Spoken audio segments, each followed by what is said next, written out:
अस्सलाम वालेकुम वरहमतुल्लाहि वबरकातुहू। सामिन मोहतरम, मसला ये है कि हवाई जहाज़ पे नमाज़ पढ़ने का शरई हुक्म क्या है? क्योंकि हवाई जहाज़ जो होता है वो ज़मीन पर नहीं होता, वो ऊपर हवाओं में उड़ रहा होता है। तो आया कि हवाई जहाज़ के अंदर अगर बंदा नमाज़ पढ़े तो उसकी नमाज़ हो जाएगी या नहीं हो जाएगी?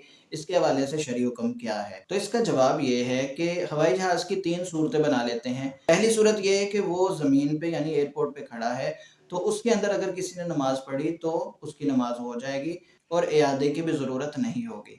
दूसरी सूरत ये है कि हवाई जहाज़ हवा में परवाज़ कर रहा है और आसमानों में है, तो ऐसी सूरत में अगर कोई उसमें नमाज़ पढ़ता है तो उसकी नमाज़ हो जाएगी, इसको भी इआदा करने की ज़रूरत नहीं है। तीसरी सूरत ये है कि हवाई जहाज़ अभी रनवे पे है, अभी उसने परवाज़ नहीं की, तो ऐसी सूरत में इसके अंदर नमाज़ नहीं होगी।